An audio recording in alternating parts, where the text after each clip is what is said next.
இடம் பொருள் நேயர்களுக்கு வணக்கம். மஞ்சுமேல் பாய்ஸ் படம் ரிலீஸ் ஆகி சூப்பராக போயிட்டு இருக்குது தேட்டரிகளா அப்படிங்கிற நிலையில் இப்போ அந்த படத்தோட இயக்குனர் சிதம்பரம் மீது ஒருத்தர் பாலியல் குற்றச்சாட்டு கூறியிருக்கிறாங்கப்பா. யார் அவங்க அப்படின்னு பார்த்தோம்னா, இன்ஸ்டாகிராம் பிரபலமும் நடிகையுமான பிரீத்தி எலிசபெத் தான் அவர் மீது பாலியல் குற்றச்சாட்டு வச்சிருக்கிறாங்க. இது ரொம்பவே பரபரப்பை ஏற்படுத்தியிருக்குப்பா. சிதம்பரம் இயக்கிய முதல் திரைப்படமான ஜேன் இ மேன் என்ற படத்தில் அம்மோ அப்படிங்கிற ஒரு கேரக்டர்ல பிரீத்தி எலிசபெத் நடிச்சிருந்தாங்க. இந்த படத்தின் படப்பிடிப்பின் போது தன்னிடம் இயக்குனர் தவறாக நடந்து கொண்டதாக குற்றச்சாட்டு வச்சிருக்கிறாங்கப்பா.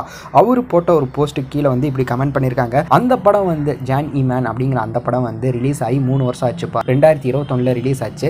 படம் ரிலீஸ் ஆகி 3 வருஷத்துக்கு அப்புறம் ஏன் இப்போ இந்த குற்றச்சாட்டு வச்சிருக்கிறாங்க? அவங்க படம் நல்லா போயிட்டு இருக்குங்கிற நேரத்தில் டார்கெட் பண்ணுறாங்களா அப்படிங்கிற மாதிரி சோசியல் மீடியாவில நெட்டிசன் கேள்வி கேட்டுட்டு இருக்கிறாங்க அவங்க கிட்ட. அதுக்கு அவங்க கிட்ட இன்னும் எந்த ஒரு ரெஸ்பான்ஸும் கிடைக்கல. ஸோ கூடிய சீக்கிரமே அதுக்கான ரெஸ்பான்ஸ் பண்ணுவாங்க அப்படிங்கிற மாதிரி தான் தெரியுது. அப்படி தப்பு பண்ணியிருந்தாரு அப்படின்னா அதுக்கான தண்டனையும் அவர் அனுபவிப்பார் அப்படிங்கிறத இந்த வீடியோ மூலமாக சொல்லிக்கிறோம் அப்படிங்கிறது தான். இந்த வீடியோ பிடிச்சிருந்தா லைக் பண்ணிட்டு இந்த மாதிரி அப்டேட்ஸ் நீங்கள் தொடர்ந்து பார்க்கணும் கேட்கணும் அப்படின்னு நினச்சிங்கன்னா மறக்காமல் சப்ஸ்கிரைப் பண்ணிடுங்க. அப்போ தான் நாங்கள் போகிற வீடியோஸ் உங்களுக்கு ரெகுலராக வரும்.